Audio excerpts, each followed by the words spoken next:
नाभि से पुलह ऋषि हो गए, प्राणों से वशिष्ठ जी महाराज पैदा हो, मानसिक सृष्टि।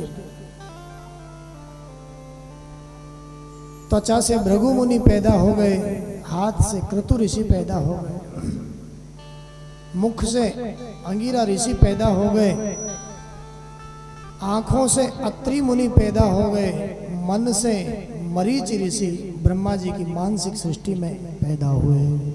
बोलिए भक्तवत्सल भगवान की। सुखदेव भगवान कह रहे हैं परीक्षित से, राजन ब्रह्मा जी के दक्षिण वक्षस्थल से साक्षात धर्म पैदा हो गया, जो साक्षात नारायण का ही स्वरूप है। ब्रह्मा जी की पीठ से अधर्म पैदा हुआ,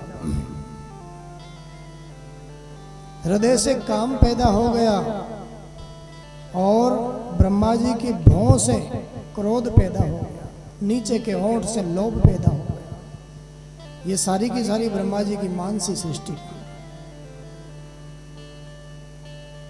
छाया से कर्दम ऋषि पैदा हो गए। कर्दम ऋषि से भी ब्रह्मा जी ने कहा, भैया अब तुम बड़े हो गए, विवाह करो। ये भी वन में चले गए। सनत कुमार पैदा हुए मानसिक सृष्टि में, उनसे भी कहा भैया विवाह करो, बड़े हो गए। वे भी बद्रीनाथ धाम में चले गए, भगवान का भजन करने लगे, हरि शरणम हरि शरणम हरि शरणम। ब्रह्मा जी ने कहा भैया बड़े हो गए, विवाह करो। सनत कुमार कहते हैं बड़े होकर के विवाह करना जरूरी होता है क्या? हाँ भैया, प्रजा के विस्तार में सहायक बनो ना। सनत कुमारों को भजन का इतना रंग लगा हुआ है, पिताजी से कह दिया, हे पिताजी, बड़े होने के बाद विवाह करना यदि जरूरी होता है तो हम आज से बड़े ही नहीं होंगे, लेकिन विवाह नहीं करेंगे, संसार की माया में नहीं फंसेंगे। और तब से संत कहते हैं वो 5 वर्ष के ही बने हुए हैं तो पूर्वजों के भी पूर्वज ब्रह्मा जी के बेटे हैं, लेकिन 5 वर्ष से आगे कभी जाते ही नहीं है। हरि शरणम का जाप करते रहते हैं। ऐसा रंग लगा हुआ है कथा सत्संग का जीवन में। संत जन कहते हैं, एक बार एक भाई कथा कर रहा है, 3 भाई कथा सुन रहे हैं। माता पार्वती और भोलेनाथ वहां से निकले, कथा सुनने कहने में इतनी मगन है, प्रणाम नहीं कर पाए। भोलेनाथ ने तो कुछ नहीं कहा, लेकिन माता पार्वती ने साप दे दिया, और साप देकर के कहा, जाओ, तुम्हें अपने सत्संग का इतना गुमान है, बड़ों को देख करके प्रणाम नहीं करते हो, ऊंट की तरह गर्दन ऊंची करके बैठे हो, जाओ ऊंट ही बन जाओ। चारों भाइयों ने सांप को स्वीकार कर लिया और ऊंट बन गए। लेकिन ये कथा कहती है, भक्त की कभी स्मृति नष्ट नहीं होती है। हमारी स्मृति नष्ट है, इससे मालूम पड़ता है हमने पूर्व के जन्मों में भी शायद भजन नहीं किया, क्योंकि भक्त की कभी स्मृति नष्ट नहीं होती है।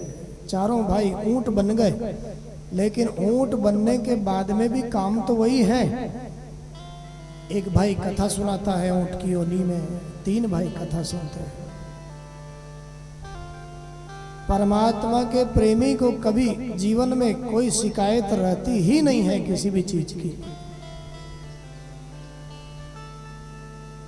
आज चारों भाई आनंदित होते हैं, कथा सुनाते सुनाते कहते हैं, हे भगवान, हे माता पार्वती, आपका भला हो, आपने बहुत अच्छा किया।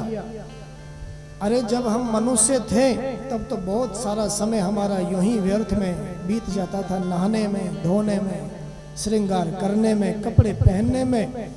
सत्संग के लिए, कथा के समय लिए बहुत कम समय मिल पाता था। लेकिन हे माता पार्वती, आपने बहुत अच्छा किया, हमें ऊंट बना दिया, अब न नहाने का झंझट है जीवन में, न कपड़े पहनने का झंझट है, न कोई श्रृंगार करने का झंझट है। खाने पीने की जहाँ तक बात है, 7-7 दिन का एक साथ ही खा लेते हैं, फिर भी कोई चिंता वाली बात नहीं है। बोलिए भक्तवत्सल भगवान की जय। ब्रह्मा जी महाराज की मानसिक सृष्टि से प्रजा का विस्तार नहीं हुआ। थोड़ी चिंता हुई। सुखदेव भगवान कहते हैं, राजन, शरीर के 2 भाग हो गए। एक भाग से एक पुरुष प्रकट हुआ जिसका नाम स्वयंभू मनु महाराज, और दूसरे भाग से एक नारी प्रकट हुई जिनका नाम शत्रुपा मां। दोनों अयोनिजा है। ब्रह्मा जी ने दोनों का संस्कार कर दिया और आज से इनसे कहा, मानसी सृष्टि में मैं आगे नहीं बढ़ पाया, इसलिए तुमसे आदेश करता हूं, आज से तुम मैथुनी सृष्टि प्रारंभ करो। मनु शत्रुपा ने देखा, आदेश तो ब्रह्मा जी का, पिताजी का है, लेकिन धरती की आवश्यकता है, आधार की आवश्यकता है। और धरती को हिरण्याक्ष जैसे दैत्यों ने रसातल में ले जाकर के छुपा रखा। ब्रह्मा जी से प्रार्थना करी, हे पितामह, आपका आदेश मान करके हम सृष्टि का विस्तार तो करें, लेकिन उसके लिए हमें आधार की आवश्यकता है। ब्रह्मा जी ने ध्यान लगाया, थोड़ी चिंता हुई। धरती के उद्धार के लिए चारों तरफ जल ही जल है, धरती रसातल में है। ध्यान करते करते करते सुखदेव भगवान कहते हैं, ब्रह्मा जी को छींक आई, और छींक आते ही नाक से अंगुष्ठ मात्र का लोथड़ा प्रकट हुआ। देखते देखते देखते देखते विशाल बराह का, विशाल शूकर का रूप धारण कर लिया। मेरे परमात्मा नारायण ने ब्रह्मा जी की मन की कामना पूर्ण करने के लिए वराह अवतार धारण कर लिया। बोले वराह भगवान की जय हो। ऋषियों के साथ में सुंदर स्तुति करी, प्रार्थना करी। प्रार्थना कर रहे हैं ऋषियों के साथ में।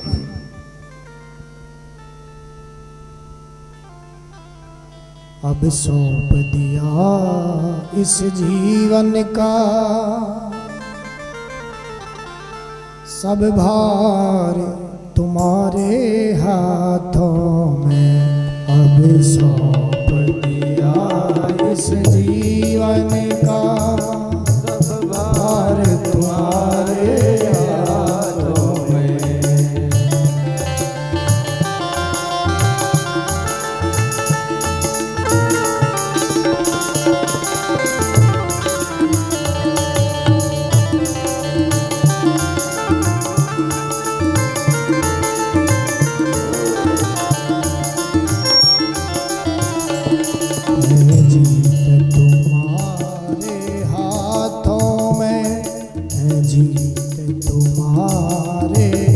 हाथों में और हार तुम्हारे हाथों में।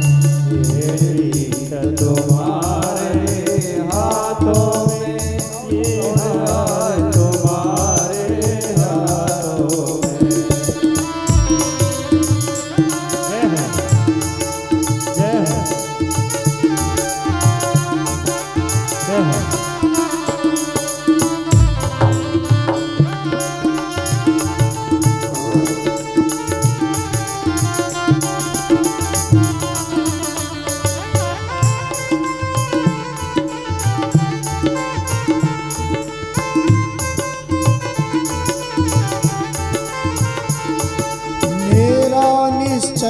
बस एक यही, बस एक यही, एक बार तुम्हें पा जाऊं मैं, एक बार तुम्हें पा जाऊं मैं, एक बार तुम्हें पा जाऊं।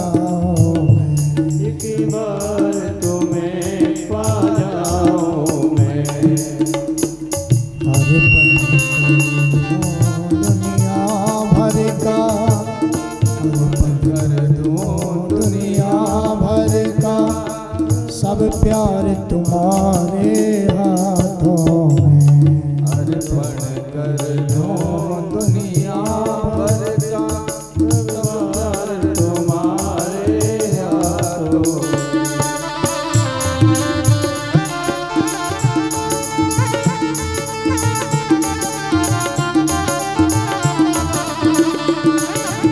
जो जग में रहूं तो ऐसे रहूं, जो जग में रहूं तो कैसे रहूं, जो जग में रहूं तो ऐसे रहूं, जग में रहूं तो कैसे रहूं, जो जल में कमल का फूल रहे, जो जल में कमल का फूल रहे। मेरे सब गुण दोष समर्पित हो, मेरे सब गुण दोष समर्पित हो। करतार तुम्हारे हाथों में, करतार तुम्हारे हाथों में। अब सौंप दिया इस जीवन का, सौंप दिया इस जीवन का।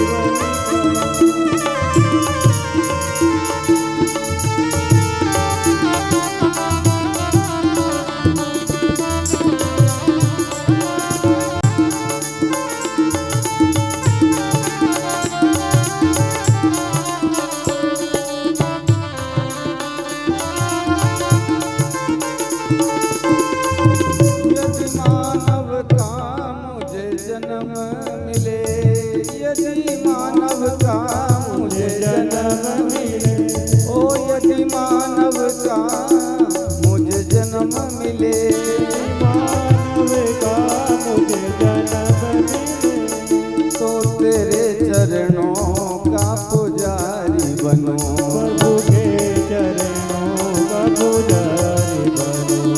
इस पूजा की एक एक रग का, इस पूजा की एक एक रग का होतार तुम्हारे हाथों में, होतार तुम्हारे हाथों में।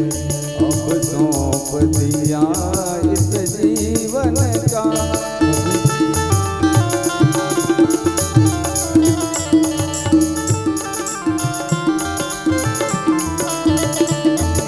जब जब संसार का केली बनूं, जब जब संसार का केली बनूं, जब जब संसार का केली बनूं, जब संसार का केली बनूं। ओ निष्काम भाव से कर्म करूं, निष्काम भाव से कर्म करूं। फिर अंत समय में प्राण तजो, अंत समय में प्राण तजो। निराकार तुम्हारे हाथों में, निराकार तुम्हारे हाथों में। अब सौंप दिया इस जीवन का,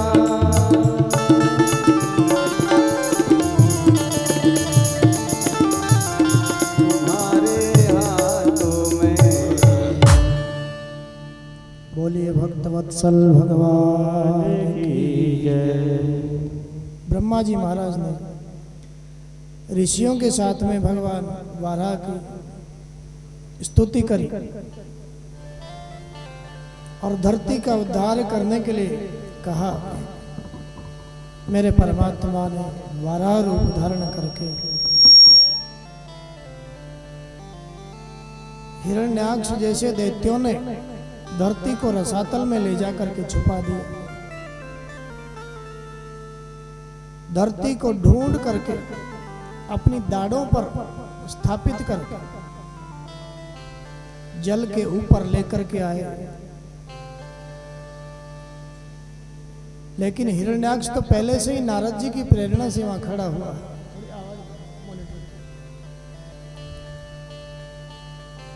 नारद जी की प्रेरणा से पहले से ही हिरण्याक्ष वहां खड़ा हुआ है। धरती की स्थापना मेरे परमात्मा ने जल के ऊपर में कर दी। इसलिए संत जन कहते हैं आज भी हम धरती को खोदते हैं तो नीचे जल निकलता है, क्योंकि जल के ऊपर में परमात्मा ने स्थापित किया धरती को। हिरण्याक्ष से युद्ध किया और युद्ध करते करते करते देवताओं की प्रार्थना को स्वीकार करके उस दैत्य का मेरे परमात्मा ने उद्धार कर दिया।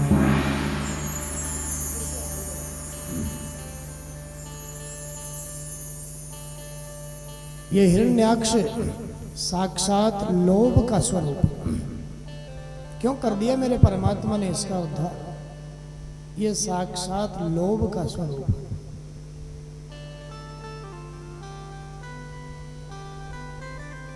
आध्यात्मिक दृष्टि से यदि इस कथा को देखा जाए, अपने जीवन से जोड़ करके इस कथा को देखा जाए, तो बड़ा सुंदर अर्थ है इस कथा का।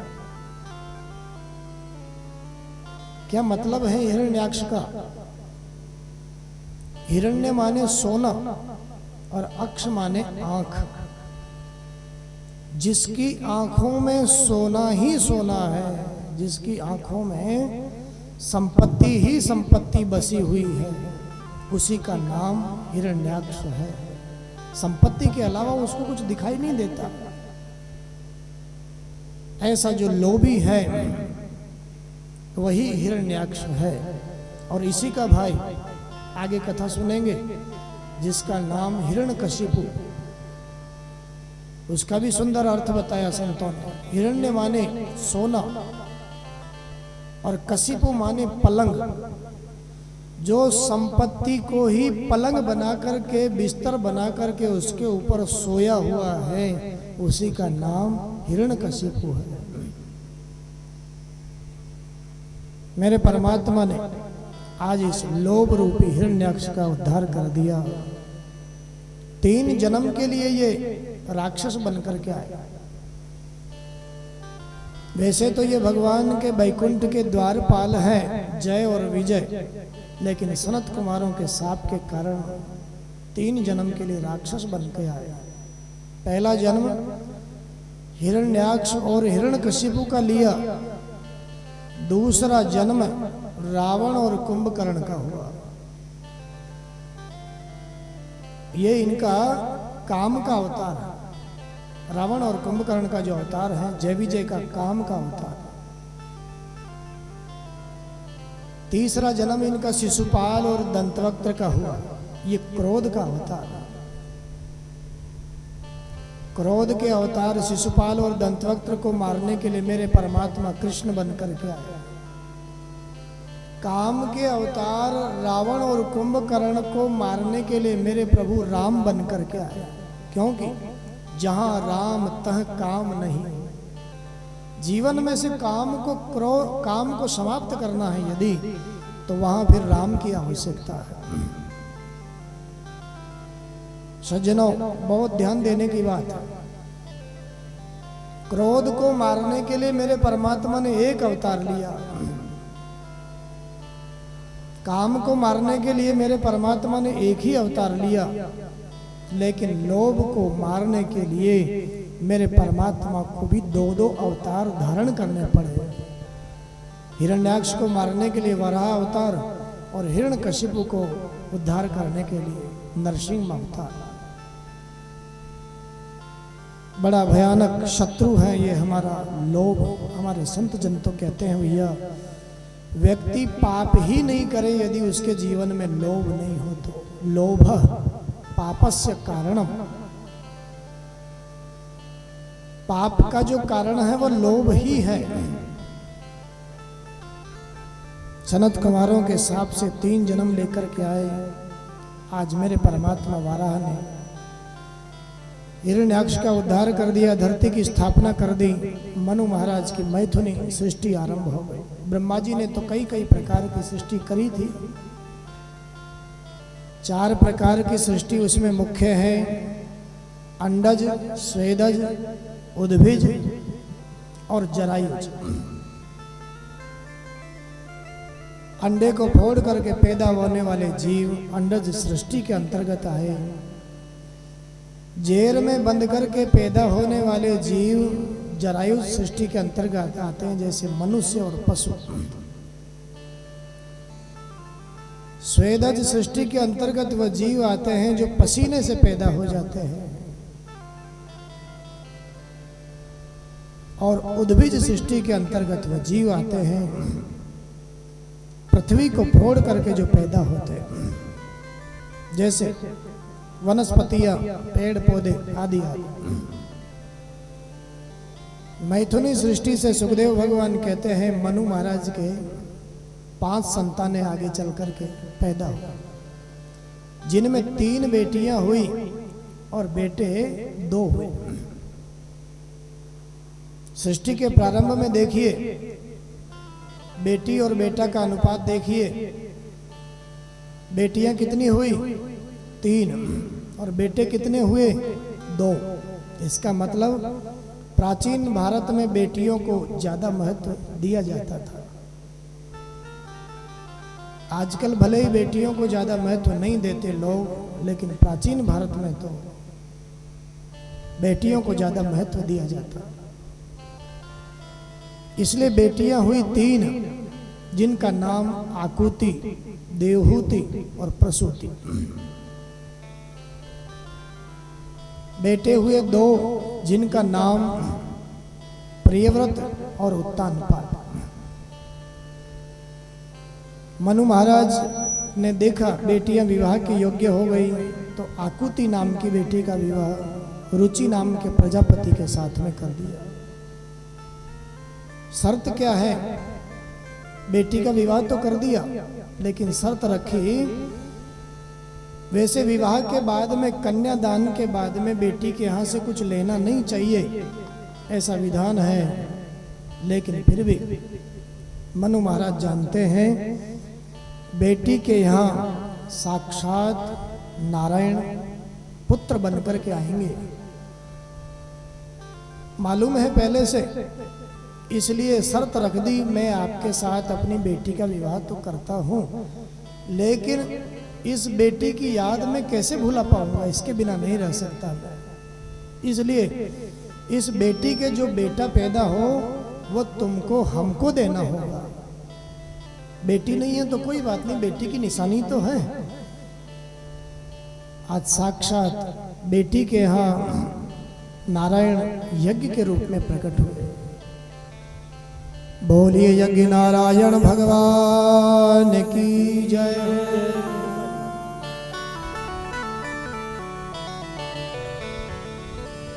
और अपनी शर्त के अनुसार यज्ञ नारायण को मनु महाराज ने ले लिया। दूसरी बेटी का विवाह ब्रह्मा जी के जो मानस पुत्र हैं कर्दम ऋषि, देवहूति का विवाह उनके साथ में कर दिया। महलों में पली हुई राजकुमारी आज ऋषि कर्दम के साथ में विवाह हुआ, माता पिता ने विवाह कर दिया। ऋषि की भजन करते करते समाधि लग जाती है। कैसा जीवन है, सेवा में लगी हुई है, पति की सेवा में विश्वास के साथ सेवा कर रही है, श्रद्धा से। पति के शरीर को पोंछ देती है गीले कपड़े से, भोग लगाती, आरती उतारती, और कंद मूल फल तोड़ करके खा लेती है। और तो कुछ है नहीं कुटिया में। ऋषि को तो समाधि लग गई है कई कई वर्षों की, लेकिन फिर भी विश्वास नहीं तोड़ा अपने पति का। कुटिया के बाहर झांक करके देखती है तो क्या दृश्य दिखाई देता है देवहूति माता को। कुटिया के पीछे से एक झरना बहता है ऋषि कर्दम की तपस्थली में, और उस झरने पर जब माता देवहूति झांक करके देखती है तो शेर और गाय दोनों एक साथ पानी पीते हुए वहां दिखाई देते हैं। अपने पतिदेव की इस तपस्या को गौरव समझ करके मन ही मन विचार करती है, ओह मेरा पति कितना महान है, ऐसे महापुरुष की पत्नी बनने का मुझे सौभाग्य प्राप्त हुआ है, जिसके भजन के कारण, जिसकी सेवा के कारण, जिसकी तपस्या के कारण जंगल के हिंसक जानवरों ने भी अपनी हिंसा का भाव त्याग दिया है। शेर और गाय दोनों एक साथ पानी पी रहे हैं। बोलिए भक्तवत्सल भगवान की जय। कई वर्षों के बाद में कर्दम ऋषि की समाधि खुली और समाधि खुलते ही देवहूति माता को सामने देखा, आज प्रसन्न हो गए और कहा, तुष्टोऽहमद्य तव मान विमान दाया शुश्रूषया परमया परया च भक्त्या यो देहिनामयमतीव सुहृत् स्वदेहो नावेक्षितः समुचितः क्षपितुं मदर्थी।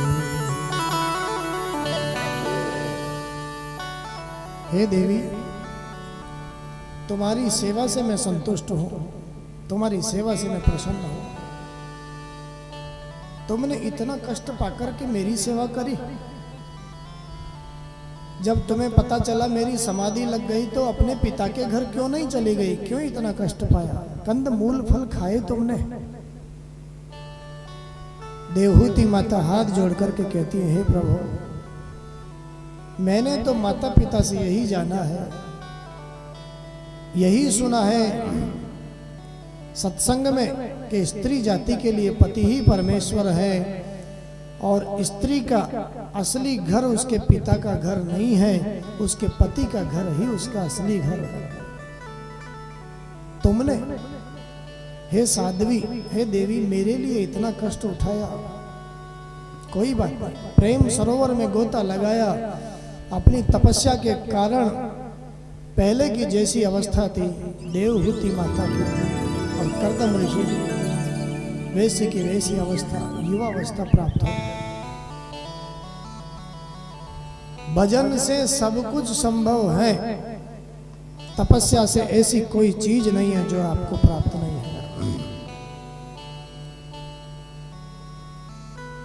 तपस्या के कारण कामग नाम का विमान बनाया जो मन की गति से चलता है, उसमें किसी ड्राइवर की जरूरत नहीं है, पेट्रोल डीजल की जरूरत नहीं है, जहां मन करता है वहां वह विमान लेकर के जाता है।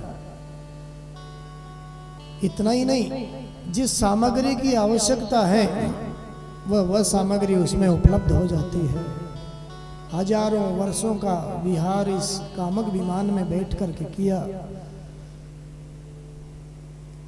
सोच रहे हैं एक बेटा होते ही फिर से गृहस्थी को त्याग दूंगा, फिर से वन में चला जाऊंगा भगवान का भजन कर। लेकिन भगवान को तो कुछ और ही मंजूर था, बेटा तो हुआ नहीं, और एक के बाद एक, एक के बाद एक, एक के बाद बेटियां हो गई, नौ बेटियां कर्दम ऋषि के घर में प्रकट हो गई। बोलिए भक्तवत्सल भगवान की जय हो। 10वीं संतान के रूप में सुखदेव भगवान कहते हैं, साक्षात नारायण पधारे। मनु महाराज की बेटियां हैं, देखो कितनी महान बेटियां हैं, एक एक बेटी के साक्षात नारायण ही पुत्र बनकर के पैदा हुए। 10वीं संतान के रूप में साक्षात नारायण कपिल बनकर के आ गया देवहूति माता के। बोलिए कपिल नारायण भगवान की। और जन्मोत्सव मनाया कर्दम ऋषि ने कपिल भगवान का। ब्रह्मा जी महाराज अपने मानस पुत्रों के साथ में पधारे। कर्दम ऋषि ने सोचा जिम्मेदारी पूर्ण करने का सबसे बढ़िया समय है, एक एक बेटी का विवाह ब्रह्मा जी के मानस पुत्रों के साथ में कर दिया। जिम्मेदारी से मुक्त हुए और फिर अपनी पत्नी को देवहूति को समझा करके जो बेटा हुआ है वो कोई साधारण बेटा नहीं है, ये साक्षात नारायण ही बेटा बन करके आया। दर्शन करके वन में चले गए और वन में जाकर के श्री हरि का भजन करने लग गए। सुखदेव भगवान कहते हैं देवहूति माता भी कोई साधारण नारी तो नहीं थी। जिस नारी के गर्भ में स्वयं परमात्मा नारायण बेटा बनकर के आए, वो माँ कोई साधारण माँ नहीं हो सकती। आज अपने कपिल को नहलाया धुलाया, सुंदर श्रृंगार किया, व्यास आसन बनाया और चरणों में स्वयं बैठ गई। जगत कल्याण के लिए सुंदर सुंदर प्रश्न कर रही है और भगवान कपिल माँ को माध्यम बना करके जगत को उपदेश कर रहे हैं। देवहूति माता आज चरणों में बैठ करके कह रही है, हे गोविंद, निर्विण्णा नितरां भूमल असदिन्द्रिय तर्षणा, येन संभाव्यमानेन प्रपन्नान्धं तमः प्रभो। हे गोविंद, मैं आपसे पूछना चाहती हूँ, लीला की सिद्धि के लिए आप किसी को भी जगत में माँ बनाओ, पिता बनाओ, ये अलग बात है, लेकिन मुझे मालूम चल गया है आपके पिताजी के द्वारा कि जगत के पिता आप स्वयं ही हो। मैं आपके चरणों में प्रणाम करती हुई पूछना चाहती हूँ,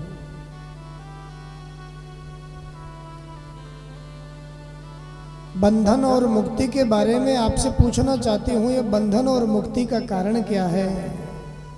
क्या हमारा शरीर बंधन और मुक्ति का कारण है? क्या हमारी आत्मा बंधन और मुक्ति का कारण है, हे प्रभु, या फिर हमारा मन बंधन और मुक्ति का कारण? अगर मन ही बंधन और मुक्ति का कारण है तो ये मन कैसे वश में हो? मैं जानना चाहती हूँ, मन के द्वारा संचालित होने वाली जो इंद्रियां हैं वो कैसे वश में हो? हे प्रभु, इस दुनिया में मेरे समान कोई दूसरी नारी नहीं होगी जिसने अपनी इंद्रियों को इतना सुख पहुंचाया हो। 1000 वर्षों के विमान के विहार में मैंने अपनी इंद्रियों को इतना सुख देने का प्रयास किया, इतना सुख दिया, लेकिन 1000 वर्षों के सुख भोगने के बाद, 1000 वर्षों के विषयों को भोगने के बाद भी आज मुझे लगता है मेरी इंद्रियां प्यासी की प्यासी ही है। कपिल भगवान ने अपनी माँ को माध्यम बनाकर सुंदर उपदेश जगत को किया और कहा, माँ, मन को वश में करना है तो उसके लिए परमात्मा के जो प्रेमी हैं, भगवान के भक्तों का संग करो। जीवन में संत का संग करो, चाहे सत्संग करो चाहे संत संग बोलो, बात तो एक ही है।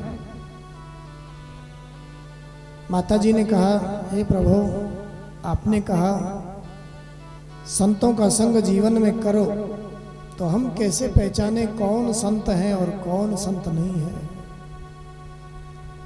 क्या हम वेश को ही संत समझे? केवल वेश को ही संत समझे या फिर संतों के कुछ लक्षण हैं? आज भगवान कपिल ने अपनी माँ को संतों के लक्षण बताए और कहा, माँ, संतों के कुछ लक्षण हैं जो मैं आपको वर्णन करता हूँ। ये लक्षण आपको जिसमें दिखाई दे जावे, समझना वही संत है। तितिक्षवः कारुणिकाः सुहृद सर्वदेहिना अजात शत्रव शान्ताः साधवः साधुभूषणाः। माँ, संत का सबसे पहला लक्षण है, भक्त का सबसे पहला लक्षण है, उसके जीवन में सहनशीलता कूट कूट करके भरी होनी चाहिए। जिसके जीवन में सहनशीलता नहीं है वह कैसा संत है? नारद जी महाराज तो अपने भक्ति सूत्र में वर्णन करते हैं, भैया जिसको भक्ति के रास्ते में चलना हो तो पहला लक्षण उसके जीवन में सहनशीलता का आना चाहिए।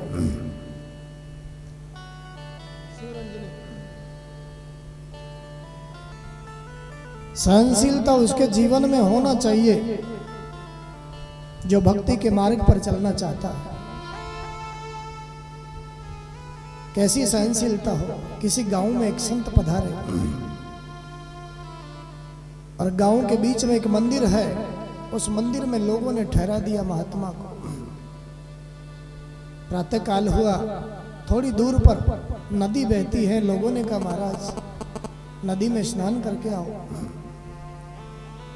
घर में स्नान करने से अच्छा है, घर में स्नान करने से अच्छा है किसी पवित्र सरोवर में नदी में स्नान करें। संत नदी में स्नान करने के लिए गए और जब लौट करके आ रहे हैं तो चौराहे पर कुछ बच्चे खेल रहे हैं। बच्चों ने तो संत को मजाक समझ लिया,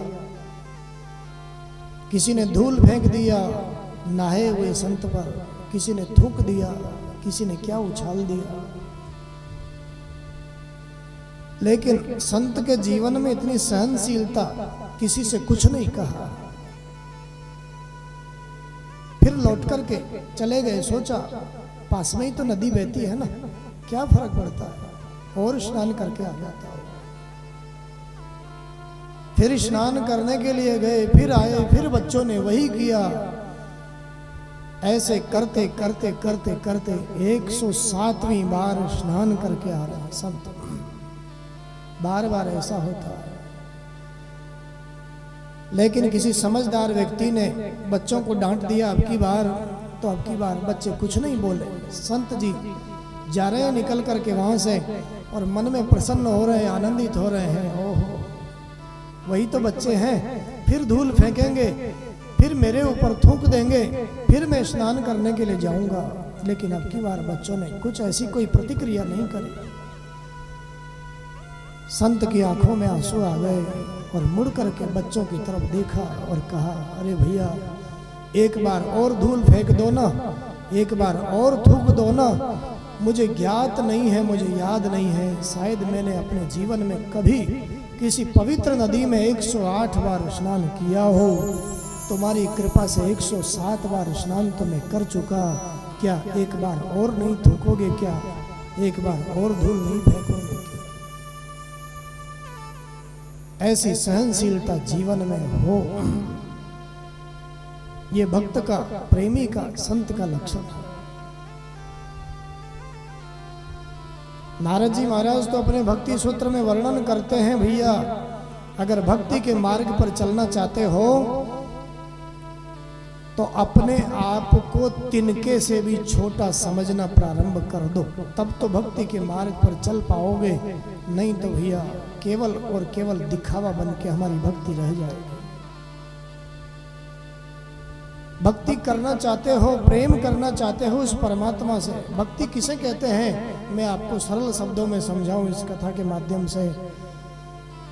परमात्मा से किए गए प्रेम का नाम ही भक्ति है। तो परमात्मा से प्रेम करना चाहते हो तो अपने आप को तिनके से भी छोटा समझिए, वृक्षों से भी ज्यादा सहनशील अपने आप को बनाइए। इस जगत में आपको कोई मान सम्मान दे नहीं दे, क्या फर्क पड़ता है, अपनी तरफ से आप सबको मान सम्मान दीजिए। यही भक्ति सूत्र का सिद्धांत है। पहला लक्षण है सहनशीलता। हम भी परमात्मा से प्रेम करना चाहते हैं, भक्ति करना चाहते हैं, लेकिन सहनशीलता नाम मात्र की भी जीवन में नहीं है। क्या भक्ति करें।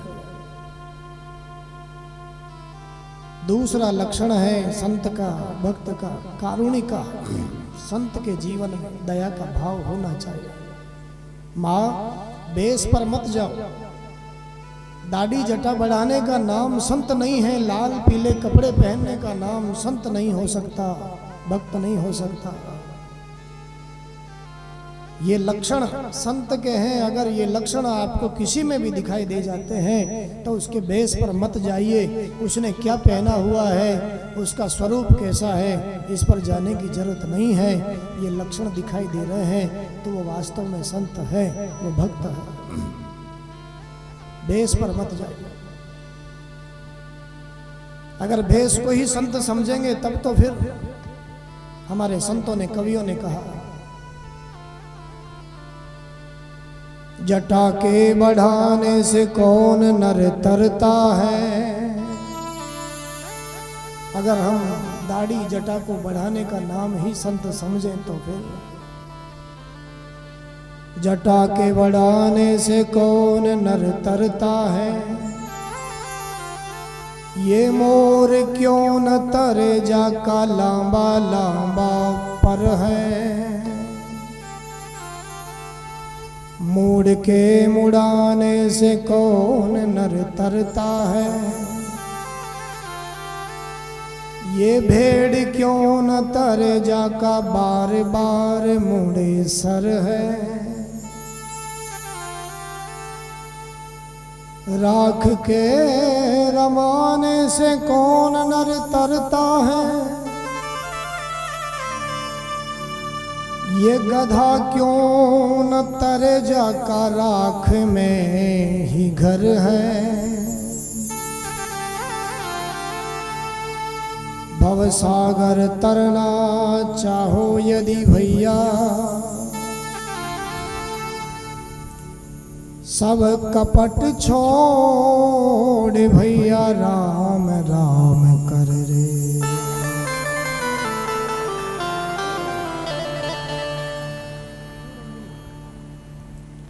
सुखदेव भगवान परीक्षित को पावन कथा सुना रहे हैं। कपिल भगवान अपनी माँ को उपदेश कर रहे हैं, माँ, संत का दूसरा लक्षण है उसके जीवन में दया का भाव होना चाहिए,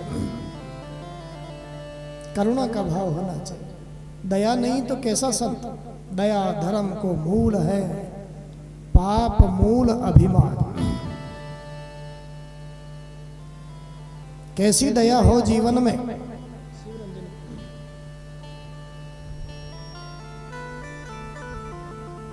किसी गांव में एक संत हैं, पधारे नदी में स्नान करने के लिए। बहुत सरल शब्दों में समझिए।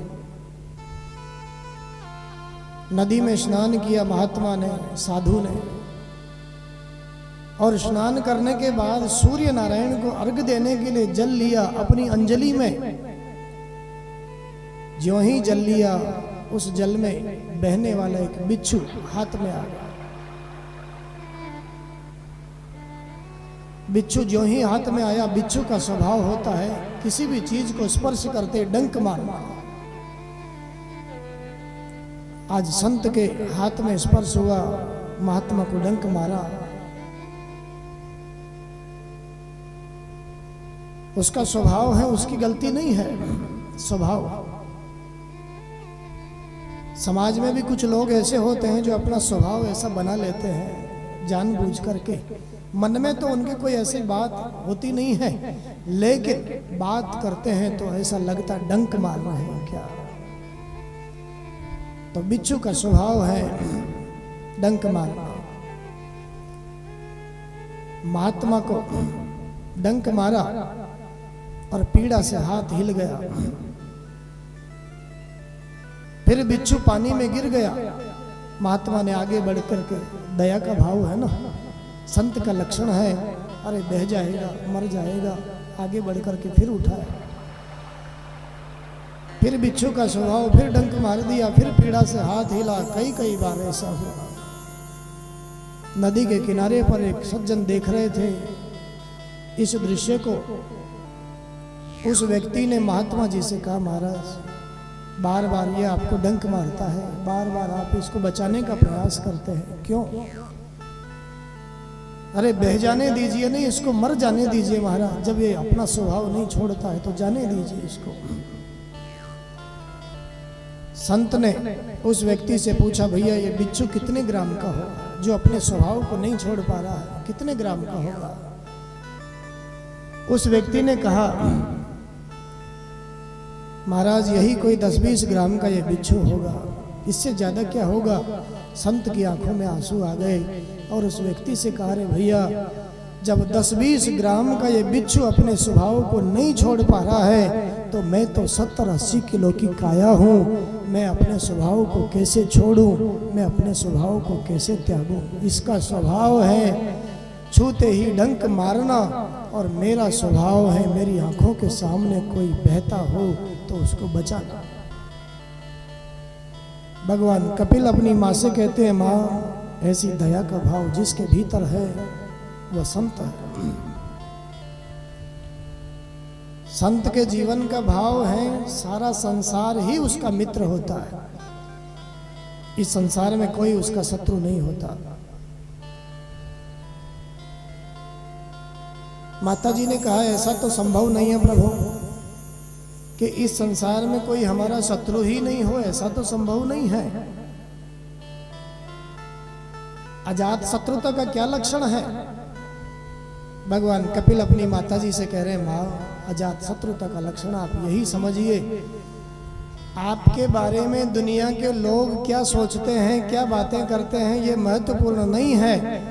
उनकी सोच स्वतंत्र है, उनको सोचने दीजिए, लेकिन आपका कर्तव्य है आप अपनी तरफ से किसी के भी लिए बैर का भाव अपने हृदय में मत रखिए, आप किसी का भी बुरा अपनी तरफ से मत सोचिए, यही अजात शत्रुता का लक्षण है। बोलिए भक्तवत्सल भगवान की जय हो। माँ ऐसे संतों का संग करोगे जो प्रकृति ही जिनकी शांत है, जिनके जीवन में स्वभाव से ही शांति है, क्रांति नहीं है, ऐसे भक्तों का संग करोगे, ऐसे संतों का संग करोगे तो मन बस में होगा। माँ आपने पूछा बंधन और मुक्ति का कारण, तो हमारा शरीर बंधन और मुक्ति का कारण नहीं हो सकता। क्यों? क्योंकि शरीर तो 5 तत्वों से बनता है और 5 तत्वों में ही विलीन हो जाता है, तो शरीर बंधन और मुक्ति का कारण नहीं हो सकता। जहां तक आत्मा भी बंधन और मुक्ति का कारण नहीं बन सकती, क्योंकि आत्मा के बारे में भी संत शास्त्रों ने कहा है, नैनम छिन्दन्ति शस्त्राणि नैनम दहति न पावकः न चैनम क्लेदयन्त्यापो न शोषयति मारुतः। आत्मा के बारे में भी जहाँ तक वर्णन है, आत्मा भी ऐसा तत्व है जिसको न कोई जल गला सकता है, न कोई हवा सुखा सकती है, न कोई शस्त्र उसको काट सकता है, न कोई अग्नि उसको जला सकती है। हाँ माँ, जहाँ तक है बंधन और मुक्ति का कारण हमारा मन है, हमारा मन ही बंधन और मुक्ति का कारण। मनः एव मनुष्याणाम कारणम बंध मोक्षयोः। हमारा मन संसार के विषयों की तरफ आसक्त है तो समझो हम बंधे हुए हैं, और हमारा मन सत्संग करते करते करते करते करते धीरे धीरे संसार के विषयों से अनासक्त हो गया है, तो समझो जीते जी ही हमारी मुक्ति हो गई। भैया एक और समझने की बात है इस कथा के माध्यम से, जिसने जीते जी अपनी मुक्ति के बारे में विचार नहीं किया, उसको मरने के बाद में कौन सी मुक्ति मिलने वाली है। अगर मुक्ति चाहते हो तो जीते जी ही इस पर विचार करने की आवश्यकता है। मुक्ति के बारे में विचार करिए, हमारा मन ही बंधन और मुक्ति का कारण। मुक्ति का तू कोई जतन कर ले,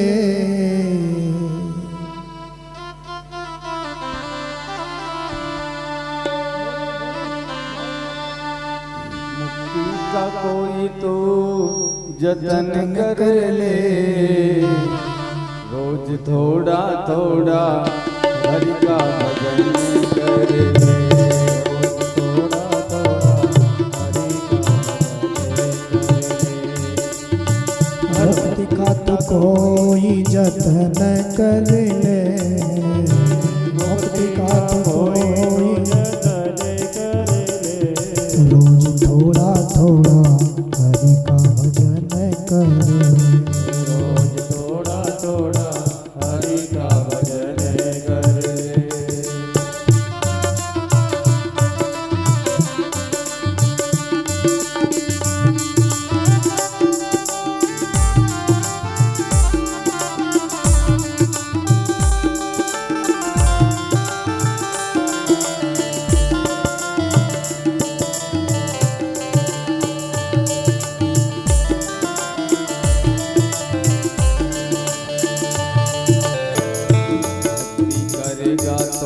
बड़ा ही सुख पाएगा, भक्ति करेगा तो बड़ा ही सुख पाएगा, भक्ति से आत्मा का मेल छूट जाएगा, भक्ति से आत्मा का मेल छूट जाएगा, भक्ति से आत्मा का मेल छूट जाएगा, भक्ति से आत्मा का मेल छूट जाएगा।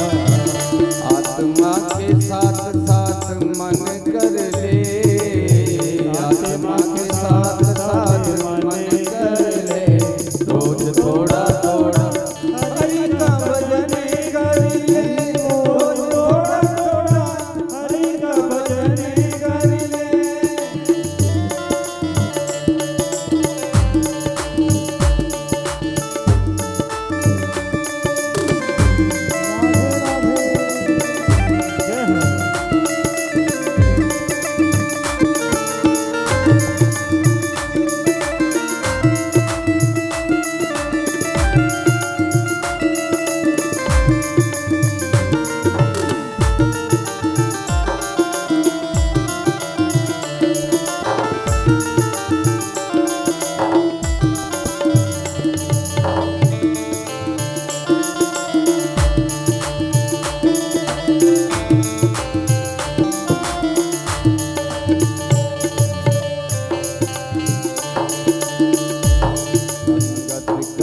अच्छे लोगों की संगत करे, अच्छे लोगों की संगत करे, अच्छे लोगों की संगत करे, अच्छे लोगों की दवा मिल जाएगी सभी लोगों की, दवा मिल जाएगी सभी लोगों की, दवा मिल जाएगी सभी रोगों की, दवा मिल जाएगी सभी रोगों की।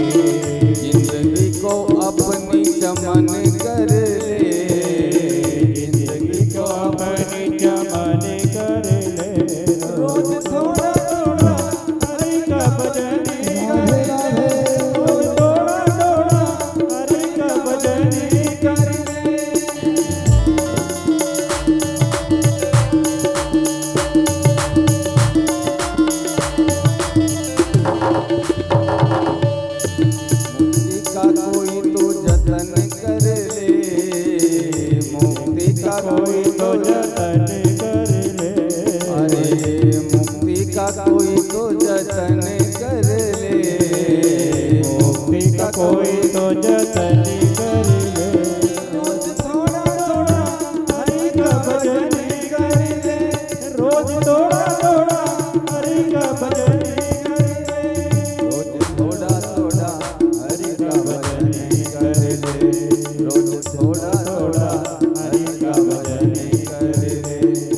कपिल भगवान अपनी माँ से बड़ा सुंदर उपदेश करते हुए कह रहे हैं,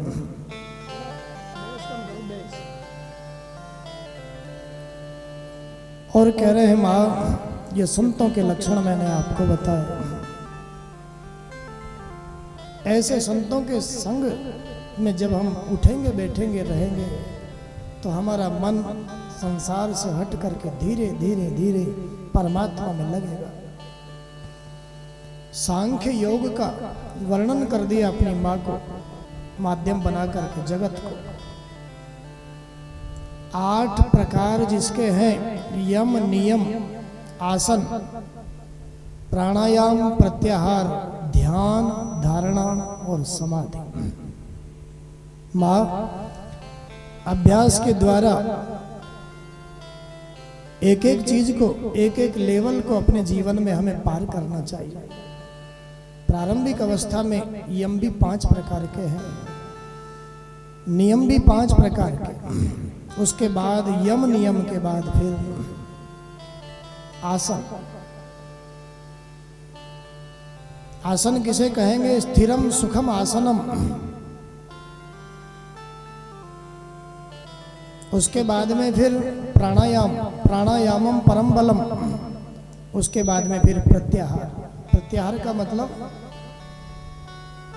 जितनी आवश्यकता है उतने ही हम अपने पांव फैलावें, इसका नाम ही प्रत्याहार है।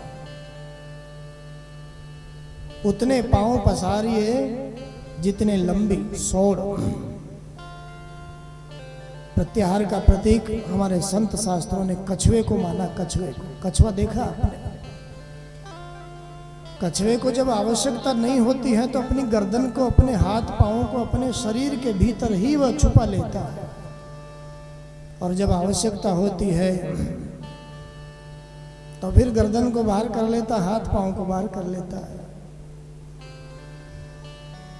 फिर उसके बाद में ध्यान और फिर धारणा। जो कुछ जगत में दिखाई दे रहा है वो मेरे इष्ट का, मेरे परमात्मा का स्वरूप है। तब जाकर के 8वें नंबर पर समाधि की स्थिति बनती है। अपनी मां को इस उपदेश के माध्यम से समाधि की स्थिति तक पहुंचाया और कहा, मां, स्वरूप दर्शन के लिए बताया अपनी मां को। बड़ा सुंदर वर्णन किया। मां, कभी मेरे स्वरूप का दर्शन करना हो तो विधि बताए। भगवान का दर्शन कभी करना पड़े इन आंखों से तो कैसे करें? यहाँ कपिल भगवान बता रहे हैं अपनी माँ को। सबसे पहले परमात्मा के स्वरूप दर्शन में उनके चरणों का दर्शन हम करें। सबसे पहले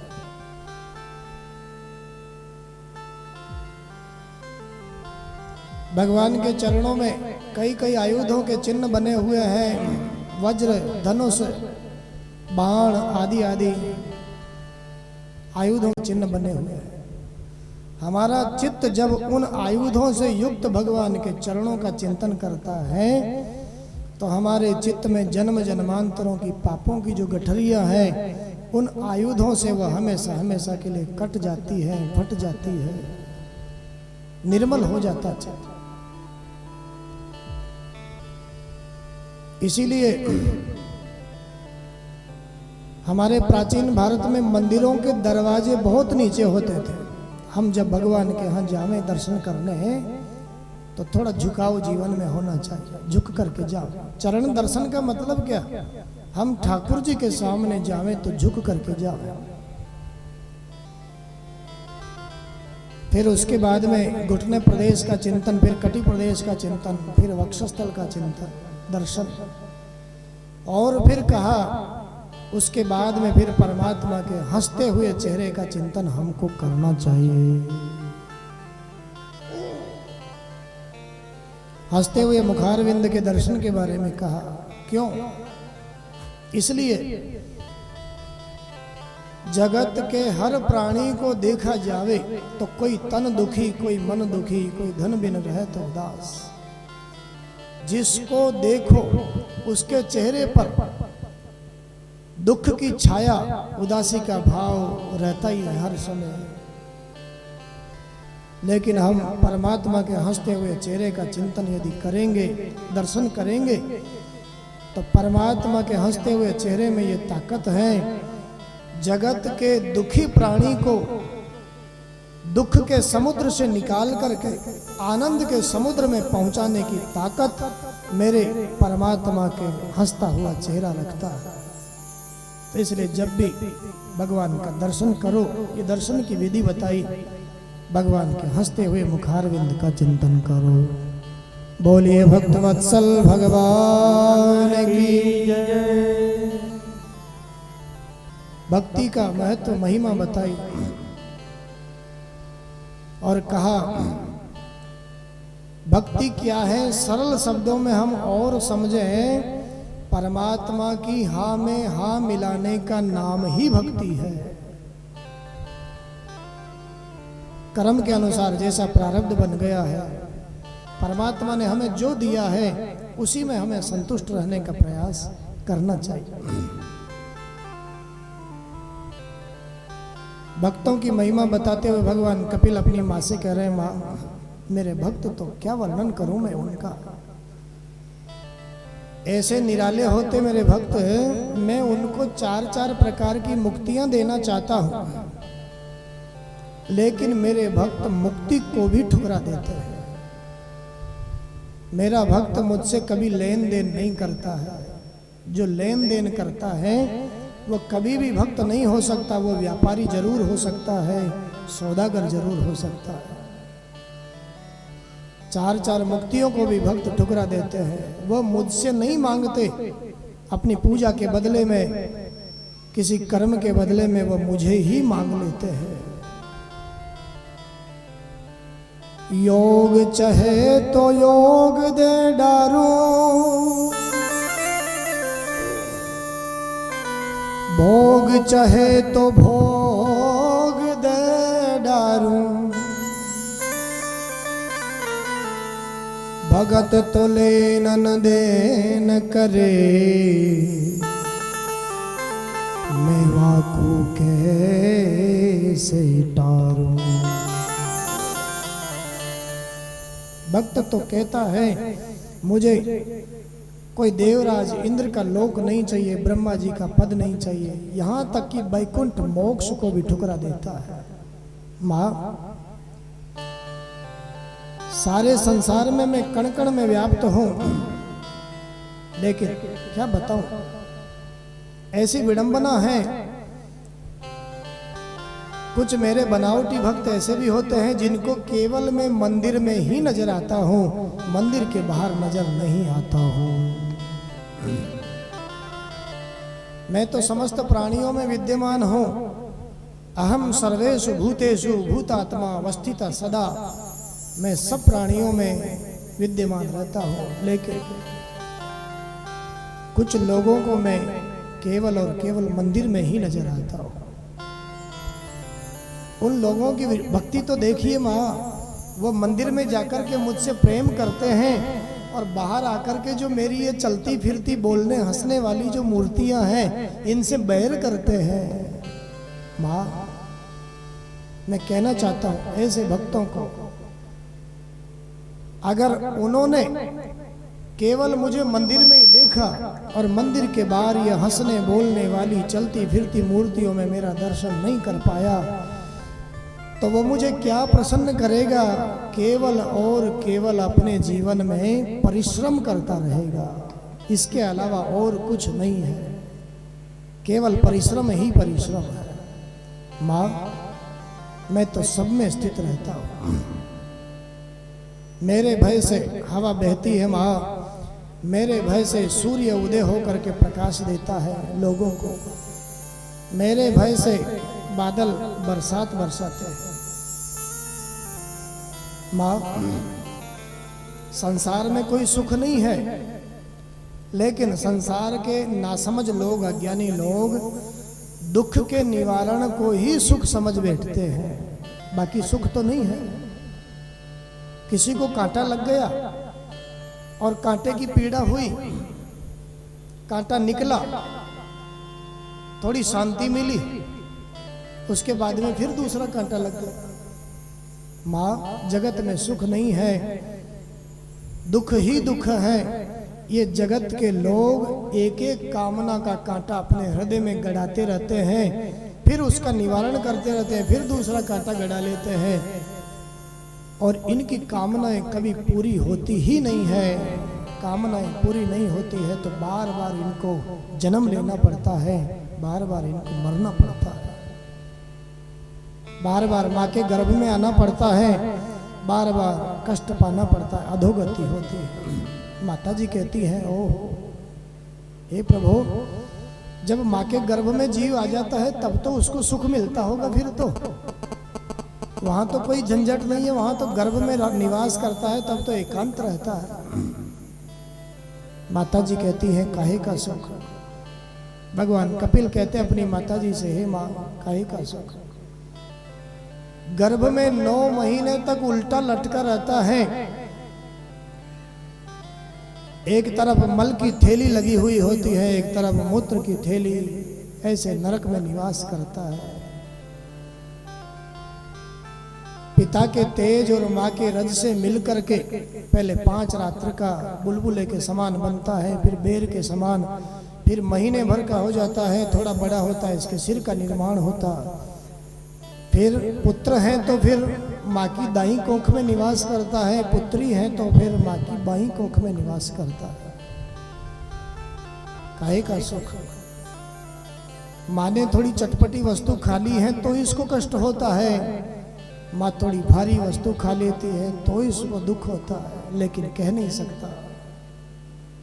7वां महीना आते आते इस गर्भ रूपी नरक में उस परम पिता परमेश्वर की स्तुति करता है, हे प्रभु,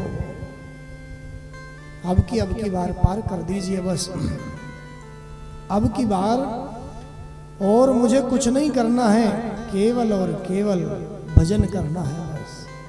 भगवान ने कहा, भैया ये तो तुम्हारा जन्म जन्मांतरों का धंधा है, तुम बार बार झूठ बोलते हो और फिर संसार में जाते हो, सब कुछ भूल जाते हो, जो तुम्हें नहीं करना चाहिए वही करते हो, तो मुझे भुला देते हो। जीव बार बार कहता है, प्रभु अब की बार विश्वास करिए, अब की बार मैं भजन के सिवा कुछ नहीं करूंगा। 9 महीना पूर्ण होते हैं, परमात्मा की कृपा होते ही प्रसूति का वायु का झोंका आता है, माँ के गर्भ से जीव बाहर आ जाता है, और ज्यों ही बाहर आता है ये वैष्णवी माया, ये परमात्मा की माया उसको घेर लेती है, कहाँ कहाँ करके रोने लग जाता है। मैं कौन हूँ, कहाँ से आया हूँ, क्या करना है, मेरे रिश्तेदार कौन है, कहाँ जाना है, सब कुछ भूल जाता है। भूमि परत भाढ़ा बर पानी, जिम जीवहि माया लपटानी। आकाश से बरसात की बूंदें जब तक टपकती हैं धरती से, स्पर्श नहीं होता तब तक निर्मल रहती हैं, स्वच्छ रहती है, और ज्यों ही इस धरती की धूल से उनका संसर्ग होता है, वह आकाश की निर्मल बूंदें, वह जल मटमैला हो जाता है।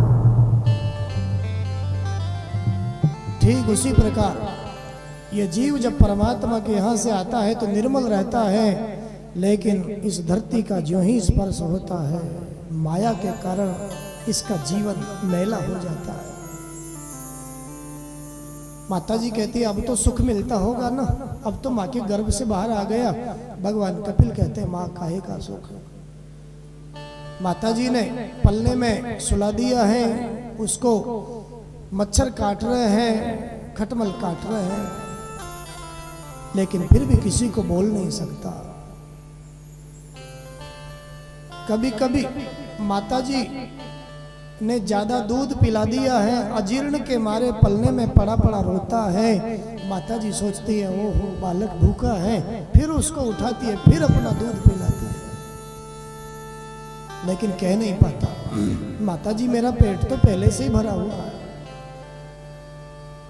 कभी कभी घर के काम काजों में माताजी दूध पिलाना ही भूल जाती है और भूख के मारे पड़ा पड़ा रोता रहता है।